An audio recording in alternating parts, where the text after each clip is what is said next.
کہہ کہ چلے ٹھیک ہے آپ نے ڈیلے کر دیا, قضا کر دیا, ٹائم پہ آپ نے پے نہیں کیا, کوئی بات نہیں, اب آپ کے ذمے میں تو ہے نا, اب آپ دے دیں, میں معاف کرتا ہوں لیکن اب آپ دے دیں. میں نے کہا جب تو نے معاف کر دیا تو ساقط ہو گیا. وہ کہے گا بھائی میں نے ڈیلے کرنے کے جرم کو معاف کیا ہے, قرضہ معاف میں نے نہیں کیا. کیا دلیل ہے کہ میں نے قرضہ بھی معاف کیا ہے؟ میں کہوں آپ کے پاس کیا دلیل ہے کہ معاف نہیں کیا؟ تو یہ وہی بے وقوفوں والا سوال ہو جائے گا. کہے گا بھائی مفتی صاحب آپ کے پاس کیا دلیل ہے کہ میں نے قرضہ بھی معاف کر دیا ہے؟ تو ہم ان لوگوں سے پوچھتے ہیں جو کہتے ہیں قضا پڑے بغیر بھی ساقط ہوتی ہے, تمہارے پاس کیا دلیل ہے کہ اللہ کا قرضہ تھا, نماز ذمے میں تھی آپ کے, اور آپ پڑھے بھی نہیں پھر بھی اللہ نے معاف کر دیے پڑھے بغیر؟ کوئی قرآن کی آیت دکھاؤ یا کوئی حدیث دکھاؤ, کیونکہ اللہ کی بات ہم تک یا تو قرآن کے ذریعے پہنچتی ہے یا نبی کے ذریعے. تو قرآن میں کہاں لکھا ہے کہ جس نے نماز جان کر قضا کر دی تو صرف توبہ سے معاف ہو جائے گی, دینا ضروری نہیں ہے, قضا ضروری نہیں ہے. اور حدیث میں کہاں لکھا ہے کہ جس نے نماز جان کر قضا کر دی صرف توبہ سے معاف ہو جائے گی؟ بلکہ حدیث اور قرآن میں الٹا لکھا ہوا ہے. حدیث میں آتا ہے دین اللہ احق ان یقضا, اللہ کا قرض اس بات کے زیادہ لائق ہے کہ اس کو ادا کیا جائے. نبی سے جب بھی نماز قضا ہوئی ہے, چاہے جان کر ہوئی ہو, آپ ظاہر ہے جان کے ویسے نماز قضا نہیں کریں گے, لیکن جنگ میں آپ سے نماز قضا ہوئی, غزوہ خندق میں 4 نمازیں قضا ہوئی ہے, تیروں کی برسات تھی, آپ نماز پڑھ نہیں پائے تھے, اور اس وقت اللہ نے سفر میں نماز کیسے پڑھی جائے یہ طریقہ بھی نہیں بتایا تھا کہ جنگ میں کیسے نماز پڑھی جائے. تو اس لیے آپ کی نماز قضا ہو گئی, تو صرف توبہ کو کافی نہیں سمجھا گیا, 4 نمازیں قضا کی گئی ہیں پھر اگلی پڑھی گئی ہے. اسی وجہ سے امام ابو حنیفہ کہتے ہیں جب آپ سے جان کے نماز قضا ہو گئی تو نہ صرف یہ کہ قضا پڑھنا ضروری ہے بلکہ اگلی ہوگی نہیں جب تک پچھلی قضا پڑھو گے نہیں آپ. ہاں جب نمازیں بہت زیادہ ہو جائیں تو پھر ترتیب ساقط ہو جاتی ہے. اچھا یہ لوگ ایک دلیل اور دیتے ہیں, بھائی جب اتنی ساری نمازیں آپ کے ذمے آ گئی, 10 سال کی نمازیں, 20 سال کی نمازیں, تو وہ صرف توبہ سے معاف ہوں گی, قضا پڑھنا ضروری نہیں ہے. اور اس کی دلیل وہ یہ دیتے ہیں کہ ما جعل علیکم فی الدین من حرج, اللہ نے دین میں تنگی نہیں رکھی ہے. 20 سال کی نمازیں پڑھنا ٹینشن کا کام ہے یا نہیں ہے؟ تو اللہ تو کہہ رہے دین میں ٹینشن نہیں ہے.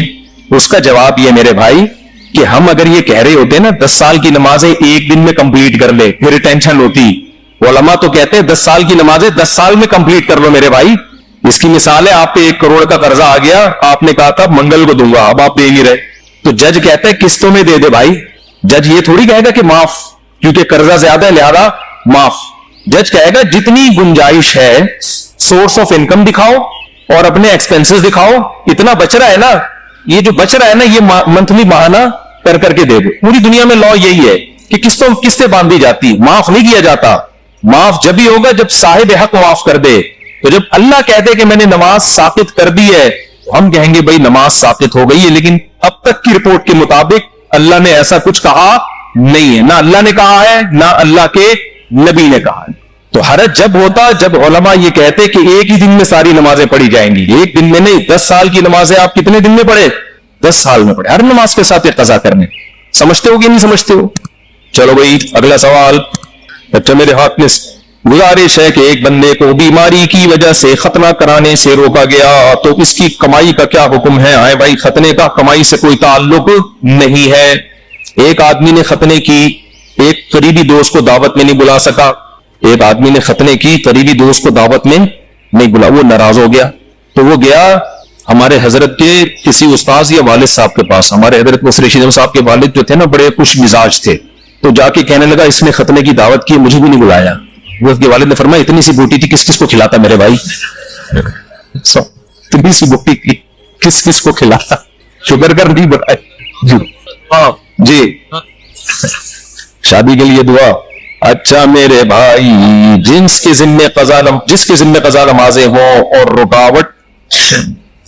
رکاوٹ نہ کر سکتا ہو کتنے دن میں, تو کتنے دن ادا کرے؟ بھائی روزانہ 1 دن کی کم از کم نماز قضا کرے. فجر کے ساتھ فجر پڑھ لے, ظہر کے ساتھ ظہر پڑھ لے, اس طرح سے. کیا جنازے کے بعد شامل ہونے والے افراد کو کھانا کھلانا لازم ہے, بریانی وغیرہ؟ دیکھو ایک تو میت کے نام پہ کھانا ہوتا ہے, وہ تو ٹھیک نہیں ہے, لیکن بعض دفعہ یہ ہوتا ہے کہ رشتہ دار دور سے آتے ہیں تو بھوک کا ٹائم ہوتا ہے, وہ جنازہ دفنا کے آتے ہیں, ان کا پیٹ کمر سے چپکا ہوا ہوتا ہے, تو ان کو کھانا کھلانے میں کوئی حرج نہیں. اگر ان کو بھی نہیں کھلائیں گے تو 2 جنازے اور لیٹے ہوئے ہوں گے, کیونکہ ہم خود بھوکتے ہوئے ہیں. ہمارے ایک ریلیٹو کا انتقال ہوا, ہم گئے کراچی سے ملیر لانڈھی, وہ بھوک سے حالت خراب ہوئی ہوئی تھی, دفنا کے آئے ہیں تو بھائی خود لگنے لگا کہ اب اگلا نمبر کس کا ہے, ہمارا ہے. تو کسی پڑوسی نے کھانا لگا دیا, ہم نے کہا اس کو اتنی دعائیں دی کہ اللہ تیرا بھلا کرے. تو ایسی ضرورت میں اگر کوئی کھانا کھلا رہا ہے تو میت کے اہل کھانا نہ کھلائیں, کیونکہ حدیث میں کہ خود ان کو کھلاؤ, یہ غم میں ہیں. لیکن اڑوس پڑوس کو چاہیے کہ جو مہمان آئے ہوئے ہیں دور سے اور کھانے کا ٹائم بھی ہو چکا ہے, بعض دفعہ ٹائم ہی نہیں ہوتا کھانے کا, پھر ضرورت نہیں ہے, کھانے کا ٹائم بھی ہے, دور سے آئے ہوئے ہیں تو ان کو بھوک لگ رہی ہے, تو ان کو کھلانے میں کوئی حرج نہیں ہے. تو وہ والا کھانا نہیں کہلائے گا جس کو میت کا کھانا کہتے ہیں, تو ضرورت کی وجہ سے. قرآن پاک میں ہے لیس علیکم ان تاکلوا جمیعا, اس سے معلوم ہوتا ہے کہ ساتھ کھانا اور اکیلے کھانے میں کوئی فرق نہیں ہے. اور حدیث میں ہے کلوا جمیعا ولا تتفرقوا, مطلب ایک ساتھ کھاؤ. دیکھو قرآن میں آتا ہے لیس علیکم جناح ان تاکلوا جمیعا او اشتاتا, اس آیت کا ایک خاص مطلب ہے. جب یہ آیت نازل ہوئی نا کہ کسی کا مال ناحق طریقے سے مت کھاؤ, بہت شدید وعید ہے اسلام میں اس پر کہ کسی کا ایک نوالا بھی آپ حرام نہیں کھا سکتے. تو صحابہ ڈر گئے, انہوں نے کہا ہم تو رشتہ داروں کے ہاں جا کے مل جل کے کھاتے ہیں, تو ایسا نہ ہو کہ دو نوالے ہم زیادہ کھا لیں, جتنا حق بنتا ہو اس سے ہم زیادہ کھا لیں. تو گھروں میں جا کے انسان بے تکلف ہو کے کھاتا ہے اپنے چچا خالہ پھپھی ماموں کے گھر نا. تو قرآن نے خوف کو ختم کر دیا کہ نہیں بھائی یہ تو تمہارے ریلیٹو ہیں, ان کے گھر جا کے کھانے میں کوئی حرج نہیں ہے, وہاں کوئی نوالے گنتا تھوڑی ہے. وَلَيْسَ عَلَيْكُمْ جُنَاحٌ أَن تَأْكُلُوا جَمِيعًا أَوْ أَشْتَاتًا, انڈیویجولی بھی کھا سکتے ہو انفرادی طور پر, اور مل جل کے بھی کھا سکتے ہو, اس میں کوئی دو نوالے زیادہ کھا لیے کسی نے کم, اس سے کوئی فرق نہیں پڑتا. تو یہ تو ایک مسئلہ بیان کیا گیا کہ جائز ہے, باقی حدیث میں ترغیب ہے کہ اکٹھے کھانا یہ زیادہ بہتر ہے, اس سے برکت ہوتی ہے, محبت بڑھتی ہے. انگریزوں میں کیا ہو گیا ہے, محبت مارکیٹ سے شارٹ, ہر آدمی اخپل طریقے سے بس انڈیویجولی بیٹھ کے کہیں کھا رہا ہوگا. گھروں میں بھی اب دیکھو پہلے دسترخوان لگتا تھا, سب مل کے کھاتے تھے, اب کیا ہوتا ہے کچن سے سب نے اپنے سالن نکالا, کوئی ادھر صوفے کے نیچے گھسا ہوا ہے, کوئی بیڈ کے نیچے گھسا ہوا ہے, کوئی کچن میں گھسا ہوا ہے, ہر آدمی اپنے طریقے سے, تو اس سے محبتیں کیا ہوتی ہے, ختم ہوتی ہیں. تو یہ غلط طریقہ ہے نا. باقی جائز یہ بھی ہے, سب طرح سے جائز ہے, کھانے کو فوکس کرو, طریقے کو فوکس مت کرو. شادی کی اور میری بیوی اچھی تھی, میں اس کے پاس ایک بار